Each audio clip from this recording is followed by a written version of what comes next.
सुप्रभात बच्चों। कैसे हैं आप सब? उम्मीद करती हूँ आप सब अच्छे होंगे। तो बच्चों, पिछली कक्षा में हमने पढ़ा था लिंग के बारे में। आज की कक्षा में हम पढ़ने वाले हैं अध्याय नंबर 6, जिसका शीर्षक है वचन। तो बच्चों, इस अध्याय में हम जानेंगे वचन तथा उसके भेद और वचन को पहचानना। नीचे दिए गए वाक्यों को पढ़िए और समझिए। तो हमें यहाँ पे कुछ चित्र दिए हैं और उनके नीचे कुछ वाक्य लिखे हैं, जैसे डाल पर तोता बैठा है, डाल पर तोते बैठे हैं, लड़का खेल रहा है, लड़के खेल रहे हैं। तो हमने यहाँ पे देखा कि एक तोता बैठा है, तो यहाँ क्या लिखा गया है? तोता बैठा है। वहीं यहाँ पे एक से अधिक तोता बैठा है तो लिखा गया है तोते। ऐसे ही एक लड़का खेल रहा है तो लड़का, एक से अधिक लड़के खेल रहे हैं तो लड़के। ऊपर दिए गए वाक्यों में छपे मोटे शब्द तोता व लड़का बता रहे हैं कि वे संख्या में एक हैं, और तोते व लड़के शब्दों से पता चलता है कि वे अनेक है। तो संख्या के जिस रूप से संख्या में एक या अनेक होने का बोध होता है वह वचन कहलाता है। यानी कि जिन शब्दों से, संख्या के जिन शब्दों से संख्या का पता चलता है वो क्या कहलाते हैं? वो शब्द वचन कहलाते हैं। अब यहाँ पे हम देखते हैं वचन के भेद। हिंदी भाषा में वचन के दो भेद होते हैं। कौन कौन से? पहला है एक वचन, दूसरा बहुवचन। एक वचन किसे कहते हैं? शब्द के जिस रूप से उसके संख्या में एक होने का पता चलता है उसे एक वचन कहते हैं। जैसे लड़की, केला, माला, रुपया आदि अन्य शब्द। यानी कि जिस शब्द से हमें पता चल रहा है कि कोई चीज, कोई व्यक्ति, कोई वस्तु, कोई चीज एक है, तो उसे हम क्या कहेंगे? उसे हम एक वचन के शब्द कहेंगे। जैसे हमें यहाँ उदाहरण दिया है, लड़की यानी कि एक लड़की, केला यानी कि एक केला, माला यानी कि एक माला, रुपया यानी कि एक रुपया। ऐसे ही अगला है बहुवचन। शब्द के जिस रूप से उसके संख्या में एक से अधिक या अनेक होने का पता चलता है उसे बहुवचन कहते हैं। जैसे लड़कियां, केले, मालाएं, रुपये। तो हमने देखा कि अब जिन शब्दों से हमें पता चलता है कि कोई चीज एक से अधिक है या अनेक है तो उन्हें हम क्या कहेंगे? उन्हें हम बहुवचन कहेंगे। अब वो एक से अधिक एक हो, चाहे एक से अधिक दो हो, तीन हो, चार हो, उससे फर्क नहीं पड़ता। लेकिन अगर वो एक से अधिक चीज है तो वो बहुवचन में ही आएगी। कुछ संज्ञा शब्दों के एक वचन तथा बहुवचन रूप। वचन को पहचानो। वचन की पहचान संज्ञा व क्रिया के रूप से की जा सकती है। यानी कि वचन को हम कैसे पहचान सकते हैं? संज्ञा और क्रिया के रूप से। जैसे यहाँ पे एक वचन, पंखा चल रहा है, तो ये क्या है? चल रहा है, क्रिया। तो पंखा चल रहा है। बहुवचन में पंखे चल रहे हैं। अभी चल रहे से हमें पता चला कि यहाँ पे एक से अधिक पंखे चल रहे हैं। ऐसे ही लड़की झूल रही है, लड़कियां झूल रही हैं। तो यहाँ पे एक वचन में लड़की और बहुवचन में लड़कियों का प्रयोग किया गया है। अब ऊपर दिए गए वाक्यों में वचन बदलने पर पंखा से पंखे हो गया और हो रहा है, पंखा से पंखे और रहा है से रहे हैं हो गया। इसी तरह लड़की से लड़कियां हुआ तो रही है में बदल गया। कुछ संज्ञा शब्द एक वचन और बहुवचन में एक समान रहते हैं। जैसे पक्षी, आदमी, पेड़, हाथ, मंदिर, घर आदि। ऐसे शब्दों के वचन क्रिया के रूप में पहचाने जाते हैं। यानी कि कुछ ऐसे संज्ञा के शब्द होते हैं जो एक वचन और बहुवचन दोनों में समान रूप से ही रहते हैं। जैसे यहाँ पे हमें कुछ शब्द दिए हैं, पक्षी, आदमी, पेड़, हाथ, मंदिर, घर। तो ये जो शब्द है वो एक वचन और बहुवचन दोनों में समान रूप से ही रहते हैं। ऐसे शब्द के वचन क्रिया के रूप में पहचाने जाते हैं। यानी कि जो ये शब्द, जिन शब्दों का वचन के आधार पर परिवर्तन नहीं होता तो उसे हम कैसे पहचानते हैं? क्रिया के रूप में पहचानते हैं। जैसे एक वचन, मंदिर खुला है, बहुवचन मंदिर खुले हैं। अब यहाँ पे हमने देखा कि संज्ञा में किसी भी प्रकार का कोई बदलाव नहीं आया।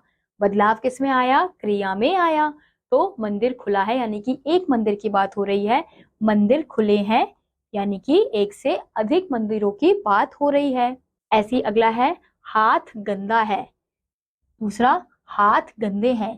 अब दोनों में हाथ में कोई परिवर्तन नहीं आया दोनों वाक्यों में, लेकिन गंदा है, गंदे हैं, यहाँ पे क्रिया में फर्क आया है। तो इनसे हमें पता चल रहा है कि यहाँ पे एक हाथ की बात हो रही है और यहाँ पे एक से अधिक हाथ की बात हो रही है।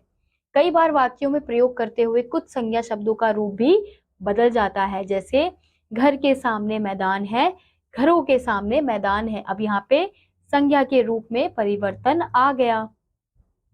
तो एक घर के सामने मैदान है बोला और यहाँ पे घरों के सामने मैदान है। ऐसे ही पेड़ पर पक्षी बैठे हैं, पेड़ों पर पक्षी बैठे हैं। तो यहाँ पे हमने देखा कि किस प्रकार से वचन के आधार पर संज्ञा में परिवर्तन आ गया।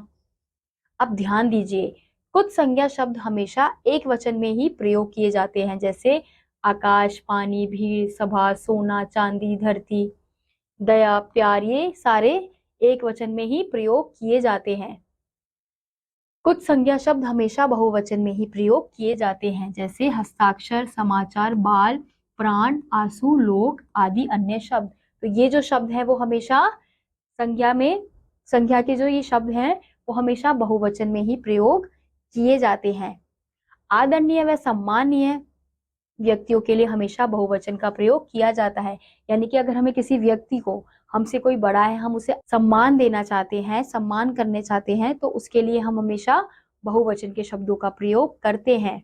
जैसे नाना जी बूढ़े हैं, तो बूढ़े हैं ये बहुवचन का शब्द है, लेकिन हम नाना जी को सम्मान देने के लिए हमने इस शब्द का, बहुवचन के शब्द का प्रयोग किया। ऐसे ही हमारे पूर्व राष्ट्रपति कहते थे कि स्वप्न देखो और उसे पूरा करने की कोशिश करो। हमारे पूर्व राष्ट्रपति कहते थे, तो कहते थे बहुवचन का शब्द है, लेकिन इनको सम्मान देने के लिए हमने इस शब्द का प्रयोग किया।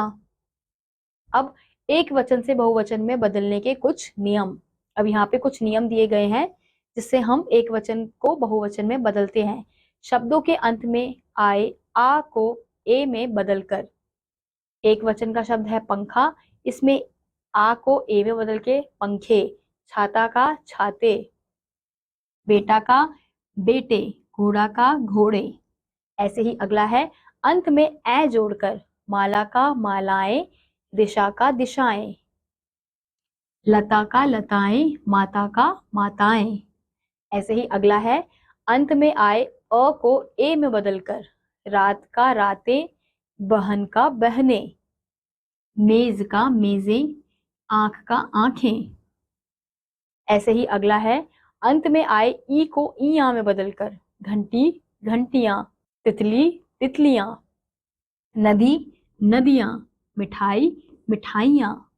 अब अंत में आए या को या में बदलकर, अब या है डिबिया, अब इसको या में बदल देंगे तो ये क्या होगा, बहुवचन में बदल जाएगा, डिबिया। चूहिया का चूहिया, चिड़िया का चिड़िया, गुड़िया का गुड़िया। ऐसे ही अगला है अंत में उ को उ और औ को औ आने पर ए जोड़कर, से वस्तु का वस्तुएं, वधु का वधुएं, ऋतु का ऋतुएं, गौ का गौएं। यह भी जाने, व्यक्तिवाचक, भाववाचक और धातुवाचक का बोध कराने वाली जातिवाचक संज्ञा सदैव एक वचन में आती है। जैसे अकबर, नेहरू, बुढ़ापा, चांदी, ये सारे क्या हैं, ये सारे एक वचन के शब्द हैं।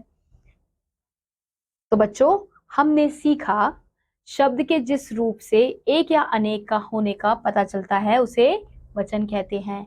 एक वचन अर्थात एक, बहुवचन अर्थात एक से ज्यादा। वचन की पहचान संज्ञा और क्रिया शब्दों के रूप से की जाती है। कुछ संज्ञा शब्द सदैव एक वचन में और कुछ सदैव बहुवचन में प्रयोग किए जाते हैं। आदरणीय तथा सम्मानीय व्यक्तियों के लिए हमेशा बहुवचन का प्रयोग किया जाता है। आज का ये अध्याय यहीं समाप्त होता है। उम्मीद करती हूँ आपको ये अध्याय समझ आया होगा। मैं आपसे मिलूंगी अगली वीडियो में, तब तक के लिए नमस्कार।